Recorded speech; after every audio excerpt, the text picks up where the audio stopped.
Alright, so I thought I'd make a quick overview of the build so you understand it better. We're going with Snare Bomb, with Duskfield Grenade, Stylus Executioner, and Threaded Spectre. We're going to be playing with Facet of Grace so that our kinetic weapon kills, which means Malfeasance, will be giving you more Transcendence energy. Facet of Dawn so that our Snare Bomb weakens and makes us radiant, so like we stack both of those together. Facet of Command so that whenever an enemy gets frozen by our Duskfield, you get an instant reload, so you can just keep shooting without having to reload or anything. Facet of Protection, so when you rush in to like take care of a champion with burst damage, you don't die. And then Facet of Purpose, so that when we pick up Orbs of Power, you get Overshield because you're on Shadow Shot Deadfall. Gambler's Dodge to get our Snare Bomb back. Trying to go as fast as possible because there's quite a bit to cover. On the helmet, 2 kinetic Siphon. Again, we're mainly using Malfeasance. Dynamo, so that when we dodge near enemies, you get some super energy back. Just basic ability stuff. Faster reload on our Malfeasance. Depending on what content you're doing, you'll be wanting to switch these for the proper type of damage you're going to be taking. I'll be switching it to Void with Armanic and Solar because I think that's what's in the Master Law sector I'm about to do.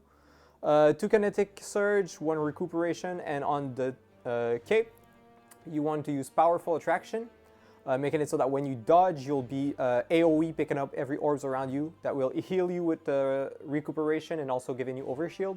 Reaper, so you can create some more orbs after dodging, and then a bomber mod. For the weapons, you want to be using Malfeasance, of course. Your grenade launcher of choice. I don't know if you'll be playing this before or after they made the Chill Inhibitor 3 out of 5 God Roll free. That comes on November 9, doesn't matter. And on special weapon, I'd say probably this is your best option just because of the Orb Generation and Demolitionist. But anything you want pretty much with Demolitionist, you could use this shotgun as well.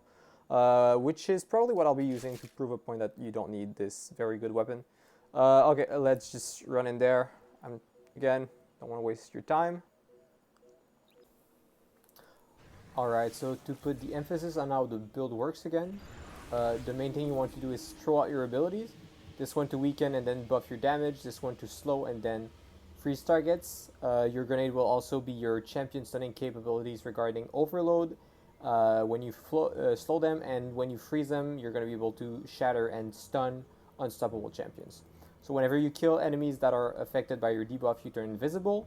This will also grant you True Sight, letting you see enemies through wall, which is fairly useful in Grandmaster content as you do not have a radar. And when you are panicking because your HP is quite low, you just dodge. This will create the decoy that the enemies will start attacking instead of you, and also picking up the Orbs of Power around you, granting you HP and overshield. So what you want to do is go in, throw your ability. Completely missed that one, by the way. For your grenade, and get a kill of something that is debuffed. Now you are invisible. You can use this to recon a bit. There's a champion right there, so you can use the main unstoppable stunning capabilities of the Malfeasance. So this is a Master Law sector as well, so the enemies will be quite tanky. And they will hit like a freaking truck. So I might die once or twice, but we should be able to get through this fairly easy. Alright, and there we go. I'm radiant. Alright, I can switch back to it. I'm trying to ramp up my damage. You should get stunned. There you go. He's dead now. Okay, cool. Now we're getting to the bridge, but blow this up before this blows up in my face. Throw out my grenade. Same principle, you want to kill what is debuffed so you can turn invisible. This lets me know that this guy is coming towards me at great speed. So we're going to be taking care of him right now. He's going to push me a little more, so I'm going to be dodging, so he focuses on that instead of me. Out of luck has run out, so I can switch back to my Malfeasance and break his ass. There you go. Now I see there's one more champion, one more phalanx on the bridge. And there's a champion up over there as well. So we're going to try and get a bit closer without dying. Puff Transcendence. You should be getting your Transcendence back quite fast. Oh, quite fast because of the amount of kinetic damage you deal with Lucky Pants combined with Malfeasance.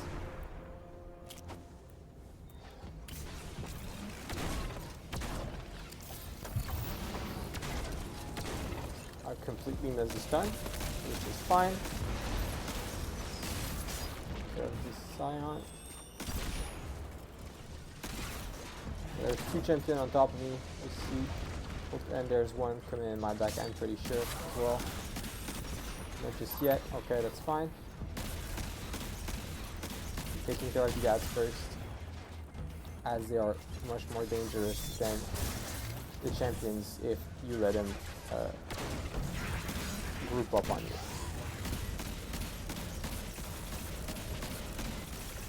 And yeah, this guy's dead. Stunning this guy now. Out of luck, too bad. I got my bait and switch casket point. There you go, he's down. There's a champion coming this way. I'll be popping my Transcendence again. Should be freezing him right about now. Switch off, switch back on Malfeasance to get the illegally muddy ultra buff. That's another one down. Throw some more abilities in there. Get a kill. Try to use this to reton. I see two ads up there. The others are not in lines of sight.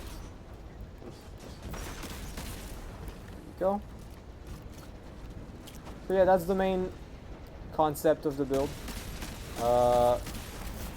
Again, I do believe there's better stuff out there, especially when it comes to survivability, but the potency and killing capabilities, especially against like larger targets, are quite impressive. So that's really like what the build is for. I wouldn't use this for ad clear in any fucking way, shape, or form. But yeah, that about does it. I'll still try to finish this last sector, just so we know we've done this right. Alright, just gonna run back over here. These guys will be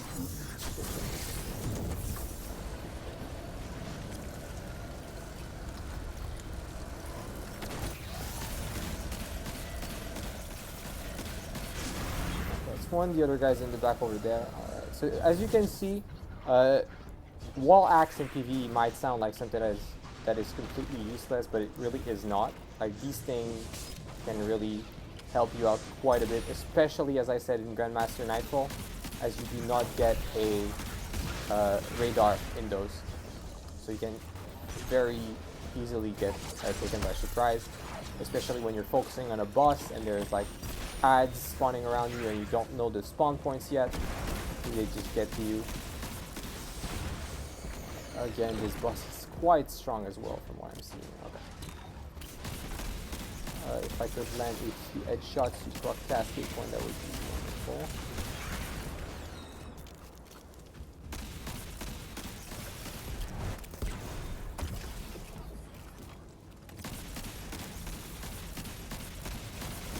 Cascade point.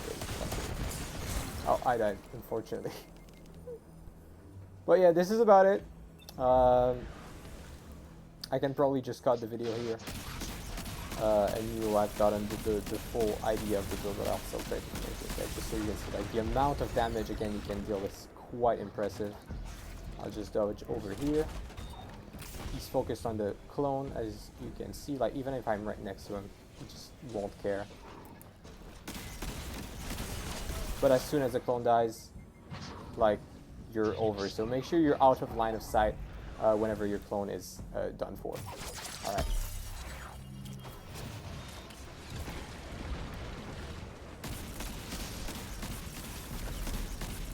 And there we go. Alright, well that's the build. Hopefully it is to your liking. And I will be very happy to make some more hunter builds for you, because I've been playing this class for way too long. Alright, see ya.